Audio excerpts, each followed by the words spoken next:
Matalinong talakayan, masarap pakinggan. 88.5 Radyo Todo Aklan, ang bagong radyo ng bayan. Now, kahapon ang balko sa inyo, may isa pa ka-option nga pwede nga gamiton. It mga Boracay forest land occupant. Na mga nag-occupy sa wetland, sa bukid, sa mga na-identified bala under the Presidential Proclamation as forest land areas. Mga abyan, nagpatindog it anda nga mga building, kintawan man it building permit it local government. No? Mga abyan, kung way man na iya building permit, way man na ila pagpatinduga, alay na patindog na, here comes the Boracay Interagency Task Force, dinambalan sila nga, alalin ka mo da, di mo ulis ka mo, di na ka mo ka-operate, di ka mo pagtagaan sang certificate to operate, certificate of compliance, wala ka mo DOT accreditation, wala ka mo business permit to operate. Grabe, no? So that's why makaroon ang mga forest lands, na mga nasa forest land, sarado na. No business, hindi ka bawi. Kailangan mga gingastos, mabiyan sa pagpatindog sa mga estruktura. Kaya kung imutan awon, itagaan man na sila permit before sa local government. Hindi man na sila maginastos patindog da, kung wala sila sa mga locational clearance, building permit, masigan yung ibanda, gumastos pa sang lobby fund. Balumang kamo sa munisipyo. Basi ibanda gani, may resolution pa ang sangguniang bayan. Before maghulag, mga kabyanan ng kwan, ang zoning, sa pag-issue sang zoning clearance, before mag-proceed man ang dokumento pakanto sa building officials, di ba gina-require anay sangguniang bayan sang endorsement? Di ba? Gina-refer sa Committee on Land Use. Ang Committee on Land Use naman ang hatag sang endorsement para nga mag-proceed going to the other departments of the local government. Din-comply na kanan. Kini nga mga occupant, pinatindog. Tapos subong ang balon lang sila iya nga tumindog kamo da illegally. Sarado kamo, hindi kamo ka-operate.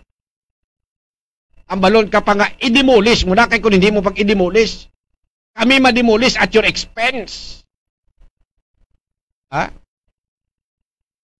The worst lately, ginpang-aristo pa. Di ba nagkaroon na sa aristohan na yung NBI sa nagligad mga kabyanan? Ilang kabilog to? Mga foreigner paganing iban nga mga nagailistar. You see what happened? Grabe ni Mabiano, grabe itong problema na to na dinulot sa mga occupant nitong mga lugar na to. Ngayon, ang tanong, may kasalanan ba sila? May nagawa ba silang pagkakamali? Diba? Sa atin pa, mayroon po ba kaming ginawang kasalanan sa gobyerno? Bakit nyo kami ginaganito?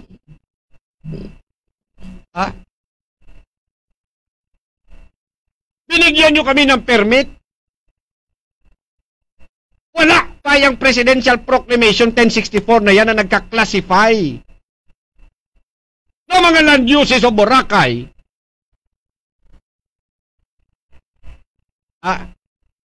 O nag-classify kung ano ang forest land, kag inalienable and disposable land.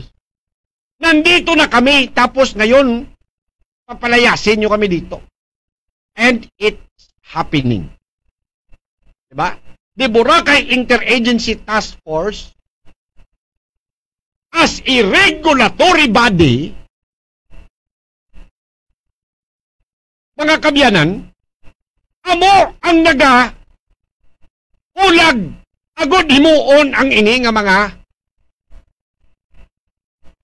makabig nga harassment sa mga occupant kuraya nga mga forest lands, mga kabyanan. Okay? It's happening nga, hindi ni ubra-ubra lang. Pag hindi nyo na paghambalon, nga bida ang may kagagawa, wala pa bida. Nakuha nyo? Wala pa makreate ang Boracay Island Development Authority. Why gani kita sang may mapamangkot nga taga-bida? Subong.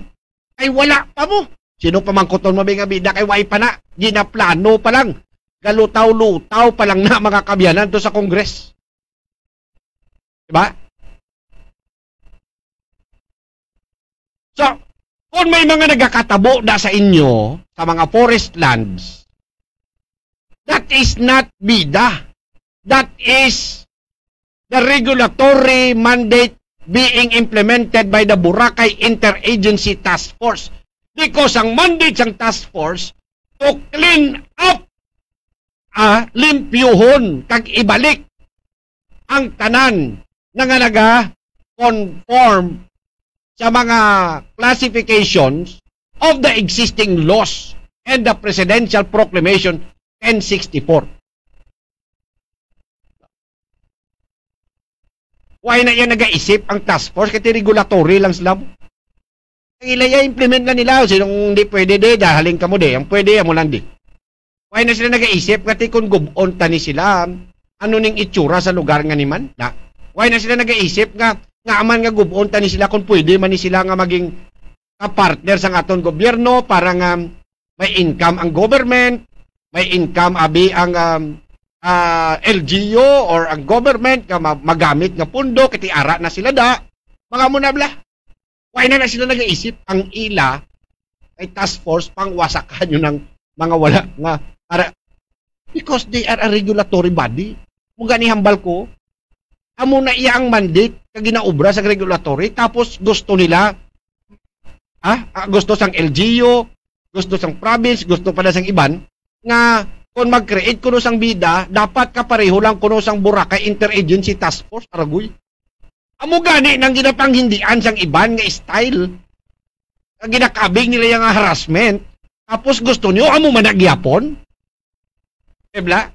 Kawai ba na nag-iisip ngati pasi mapangitaan tanasang kampiyon ba lang nga programa? No? Nga win-win. Ebla? Inang corporate nga approach bala. Basi maka-generate pakita da sang fund sagad nato nakawasak sila da.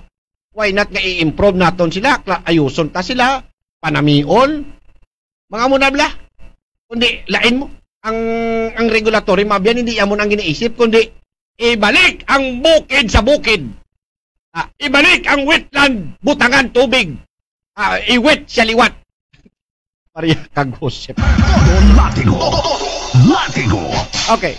Now, mabyan, may ginatawag nga Forest Land Use Agreement for Tourism Purposes. Nabatian nyo na ni, no? Flag T. Ining Flag T. This is a contract between the government, like the DENR,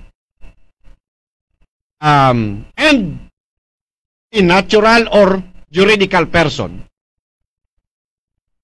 authorizing the occupant nga i-occupy niya inang lugar nga na, i-manage niya kag i-develop, tapos may ginatawag nga share lang ang gobyerno.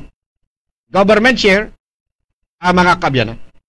Basta ang activities mo da is for tourism purposes. Kaya ang tawag is Foreign Land Use Agreement for Tourism Purposes. Ganta ka mo example nga nakakuha sang flag T, ang West Cove. Okay? Ang kay Crisostomo Aquino, bala? Sa ano ng area niya na da? Hagdana or Diniwid? Ang kay West Cove, bala? Ina mga kabyanan, nakakuha na sa ginatawag nga flag T. Naling kay T ang problema naman sa iya, kay wala man sang nagabantay, wala man sang nagamonitor kay T ang DENR kung saan umalang sila ya abuton sang ilang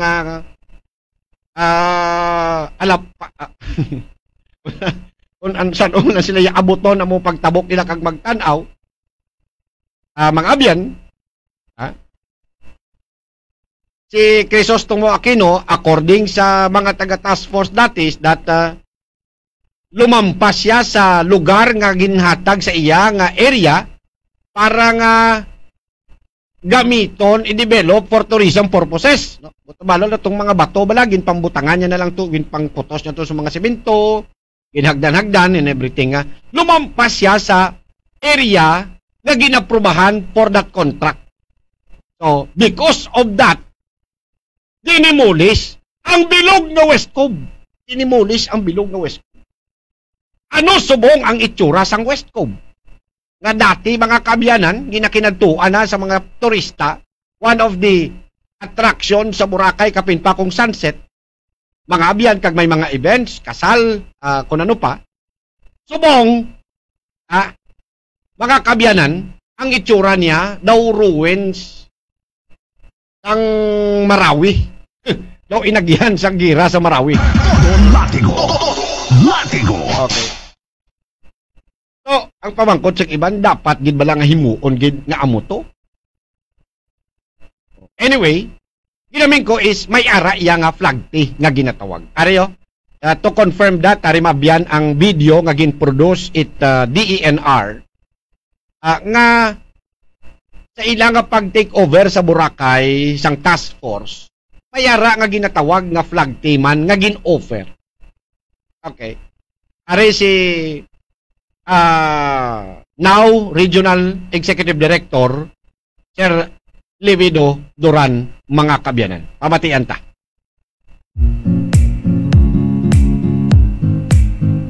Iyan niya sang gakwa na. Iyan nga video. What is flag T?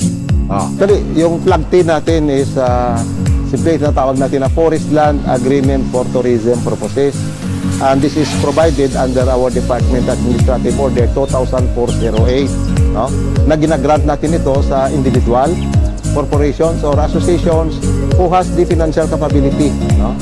To develop ecotourism activities in specific area. Next question. Who are qualified to pwede apply ito flag sa T? individual. Even if being citizens of the Philippines, pwede rin ito sa corporations, pwede rin ito sa ating associations, no? Kung individual, kailangan natin ng birth certificate. Siyempre, gusto natin legal age, di ba? At saka Filipino citizen. Kung corporation siya, dapat articles of incorporation. Kung association, ay nahanapan natin sila ng SIC registration. What happens kung i-violate ang flag T? Of the Forest Land Agreement for Tourism Purposes, this is tantamount to cancellation, no, of the agreement. And the development in that particular area shall be forfeited in favor of the government.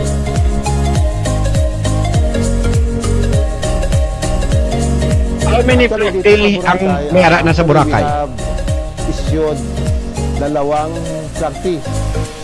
One, we issued that in favor of West Cove. Ang isa ay in favor of Win Ace Holdings. Yung sa West Cove, ito ay na-cancel natin for violations. No? Na sinasabi natin, nagkaroon siya ng expansions and development outside of the approved area. So na-cancel natin ito at saka sa ngayon, in-appeal ito sa Office of the President. In the case naman ng Win Ace Holdings, actually, ito naman ay Region 6 recommended for cancellation sa Office of the Secretary. Considering na the area hindi nila na-develop. Pangalawa, hindi yata nagkaroon ng physical position ang Win Ace, no, over that particular area na inaward sa kanya. May mga pending applications ba? After we conducted the inventory of occupants and establishments in 2009. Actually, we encourage them to apply for tenurial instruments, and the most appropriate tenurial instrument is the Forest Land Agreement for Tourism Purposes, or the flag T. Many applied in 2010, 11, 2012. No? But because of the moratorium, we returned some of the applications. But of course, some of those applicants who applied, yung mga ibang establishments who applied in 2011, 12, 13, and 14, but we did not act on that because of the moratorium. This is now being considered by our legal team.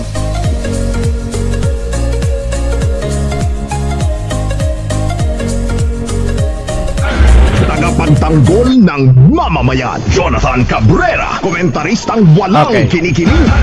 Video credit to the DENR about that explanation, mga biyano. So ngayon, may flag T nga pwede gamiton sa Boracay. Unang ginamin ko na. May mga nag-apply kuno sang flag T, ang may duwa nga ging grant, no, pero ti violate. Wala mo pwede na kansilahon mo pag nag-violate ka sa kontrata. Naturalmente may that is a ground for cancellation. May mga nag-apply pero wala nagpadayon because nagkaroon sang mga moratorium. And nadula na lang. Wala na. Why na mabalaan kung mapadayon pa ba? Pwede pa bang gamitin itong flag T? No? Wala na. Kung pwede pa to, ano nang status? Saan kami pupunta? Iba nagtatanong, paano gusto naming mag-apply? Paano mag-apply? Saan pupunta? Kahit sa Boracay lang, wala kang, di mo nga malaman kung, sa ngayon ha? Ngayon. Halimbawa, gusto mong applyan ng flag T. Forest Land Agreement for tourism purposes. No? Kanino ka pupunta? Saan? Sa Forest Land Management Bureau? Saan yan? Anong mga requirements dyan? Although that's available, but you know, you need somebody, you need a group, nga any time of the day, wag lang tungang gabi, that lang in any day of the week. Na pwede mo bang puntahan? Magtanong? Pwede kang mabigyan ng guide? Pwede kang matulungan? No. Because you know what? Itong flag T na to, kung meron lang tumututok dito, may haralan ba lang ang nagatutok? Sigurado, mapapakinabangan talaga to ng mga occupants of the forest land sa Boracay. But because wala namang sabi ko nga sa inyo punta ka sa LGU, may makatulong ba sa iyo dyan? Ha? Punta ka sa Boracay Interagency Task Force, prioridad ka ba nila? Ha? Walang nagpa-prioritize.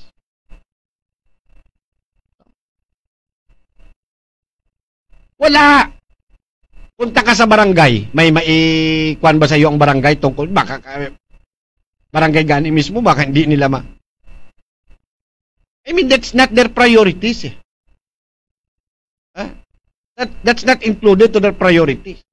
They have their own governance na dapat nilang i-prioritize. Okay. Ang tanong is, ano ang magagawa dyan kung mabuo ang bida? Okay. Again, ito ay paliwanag ko. Base ito sa mga explanations and provisions. Pag binuo po ang bida, Boracay Island Development Authority as GOCC, because it's a GOCC, may mabubuong tinatawag na Board of Trustees or Board of Directors.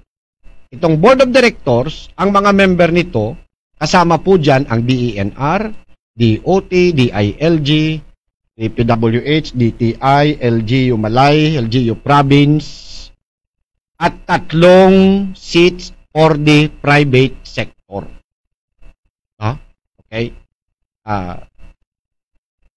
May chairman, may appointed by the President, and may island administrator nga appointed man by the President. So, it means that there is a private seat, private group seat, o private sector seat. May upuan sila dyan, may boses. And, dyan na nila pwedeng i-open up. Pag-uusapan uli yan, Mr. Chairman, I would like to raise this question po on behalf of the private sector. Halimbawa, isampol naman natin, kahapon ginsampol natin yung BFI, sampol naman natin ngayon yung BCCI Boracay chapter. Halimbawa naman, ano lang, sampol lang yan ha. Private siyempre member ka ng board, so every board meeting nandiyan ka. You can bring that as your agenda. So to my fellow members of the board, I would like to open this matter on how can we help the Boracay forest land occupants. They've been there for a long time, since time immemorial, even before the passage of the issuance of the Presidential Proclamation 1064. They paid all the taxes and share to the government. They pay yung business taxes, they pay the tax declarations. Lahat pong hinihingi natin sa kanila, binigay nila, nabigyan po sila ng permit. Nandyan na sila. Nasa wetland, nasa Mount Luho, nag-ooperate po. Gustong-gusto rin ng mga turistang puntahan. So, ano pong magandang gawin natin para sa kanila? Di ba ganon? Tama. Tama ba? Alright. Ganon yun So ngayon, siyempre yung BIDA as a GOCC, enterprising ang utak, hindi regulatory na, hindi, palayasin sila dyan, hindi. Hindi ganon. Ang mandate nila, kung paano nila ma-maintain ang ecological balance ng Boracay, nga ecotourism. Nakuha nyo? Ecotourism ang mandate, hindi magsagad ka pang wasak-wasak lang da. Mag-iisip sila, ano po ang gagawin natin na win-win solution dyan? Diba? Mag-iisip sila, okay. So let's use the flag T po because it's available. Member ng board ang DENR. Nandiyan DENR. DENR rin magsabi, okay, may flag T po tayo. Gamitin natin sa kanila. Tulungan natin sila. So dahil nga enterprising, sabihin na, and the public domains and public lands, mga biyan, a part of the areas na ima-manage ng Boracay Island Development Authority. So, ibig sabihin, ang line of thinking nila dyan is, okay, so, tulungan natin sila na magkaroon ng flag T para may income ang gobyerno sa kanila. Magkaroon ng kontrata, kung BIDA ang magiging contracting party nila, so that BIDA can have the share, and we can use the funds derived from these occupants with flag T for environmental programs and projects o Boracay. So, ibig sabihin, dahil nabigyan ka ng flag T, mag-stay ka, hindi ka i-demolish, kasi may flag T ka Diba? May condition sa flag T na dapat mong sundin para hindi makancel. Tapos, may kinikita ang BIDA sa inyo. Kasi nga sabi natin, ang flag T, this is a contract. This is a contract between the government and the private occupant, whether individual, corporation, even association. Asosasyon. Diba? Asosasyon ng mga homeowners. Makapag-isip sila dyan na ma-justify nila nga yung pag-stay nila dyan ay for tourism purposes. Basta ma-justify mo lang The BIDA can even help on how to justify, diba? Nga, for tourism purposes ka dyan. So, that is a win-win situation. Unlike ngayon, andiyan kayo, violation kayo dyan, wasakin kayo dyan. Wala nang pakialam. Kantawan nyo ba lang ang mga ginpang demolish nila? Wala gani malimpyo Wala malimpyo Ang mga debris nga nagkalat sa dalan, sa itsura, sa lugar, asos. Daw inagihan lang sang Marawi. Why gani nila ginlimpyuhan? Ha? Ina bala mga kabyanan, manami tanawon? Ginuba mo na ang propiedad sang tawo. Sa totoo lang, way man siya sala. Ang propiedad sang korporasyon o sang asosasyon. Ha? Ginhigko mo pa ang itsura sang isla. Pero kung ginbuligan mo nga makakuha sang flag tee, Kibla. Nagamit mo pa siya for tourism, may income pa ang gobyerno. Because if BIDA is a GOCC na may mandate of income generating para nga makaderive sang pondo nga pagagamiton sa mga projects man related sa tourism, related sa livelihood, related sa health, education, kung ano mang gusto gamiting galastusan sa Boracay, ang priority nila is, diba, revenue generations. Because the local taxes, ibibigay ng BIDA yan, balik sa local government yan, tuloy, LGU yan. So, itong mga ganito na mga arrangements ang magiging source naman of budget ng BIDA as a self-sustaining government institution. O, di ba? So, ano ang mas maganda? Kayo ulit, tatanungin ko. Anong mas maganda? Yung sitwasyon ngayon? Winawasak ka dyan dahil nire-regulate kayo ng gobyerno dahil si regulatory nga? Or yung BIDAS GOCC na naghahanapan ng win-win solution hanggat maaari walang wasakan kundi tulungan na lang? Basta may share lang ang gobyerno at mapasiguro na walang violations of the contract na mangyayari na magiging detrimental to the environment because again the mandate is ecotourism. So between the two setups, diin ka. Saan ka? Sa setup ngayon or sa setup na kapag may bida na? We're not saying hindi man ko taga-bida, but you know that things might and can happen because for sure pag-uusapan yan Sinasabi ko nga sa inyo, member of the board ang private sector. And these occupants are members of the private sector. They have the voice to the BIDA through the board of trustees or directors, which this board will be created because BIDA is a government-owned and or controlled corporation. Diin ang gusto mo. Kung ikaw, Abi, ang forest land occupant sa Boracay, diin ka. Sa subong, nga mo nang itsura ta, ang sitwasyon, permila ka mo ginakulbaan, kay base may mag-alabuta naman da nga mga NBI kag pag-aristohon ka mo. Nga daw wala man iya tsansa, daw wala man sa may nagaplano para sa inyo, daway man kamo dangpan, daway man kamo agtunan. Or kung may bida na as GOCC, nga nakita nyo nga may boses kamo, may puwersa, kag may win-win solution nga pwede nga magamit, like ining flag tee, maluwas da, may possible nga modification pa, amendment, or pag-repeal siyang Presidential Proclamation 1064. Diba?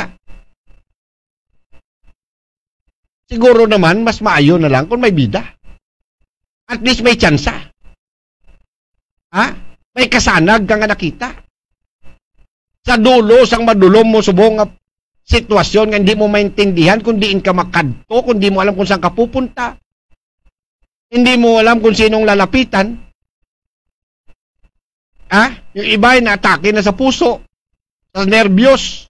Pagtaghol it ayam sa gabi, nakulbaan kay base kung may mga pulis na may warrant to arrest. Because you are occupying daw the public land nga wala ka kontrata sa gobyerno. Latigo. Latigo.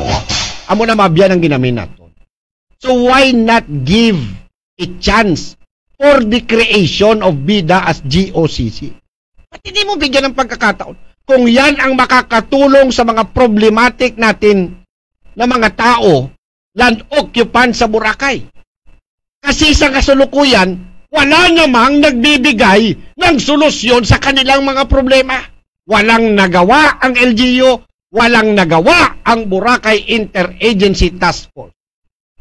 Ang gusto lang ng BIETF, i-demolish kayo, palayasin kayo dyan, kung ayaw nyo, kasuhan kayo, arestuhin. Sus Maria Kagusip, kaluluoy man ang tao. Again, wala naman yan silang kasalanan eh. Hindi naman sila nakapagpatayo dyan na parang kabuti na hindi kumuha ng mga permit galing din sa gobyerno. Diba? Nan! Tagapagtanggol ng mamamayan, Jonathan Cabrera, komentaristang walang kinikilig, matibay ang paninindigan, walang inaatrasang laban, Jonathan Cabrera. Boss Mabian, standby ka mo. Sugpo ng tali di sa aton nga pangalagad.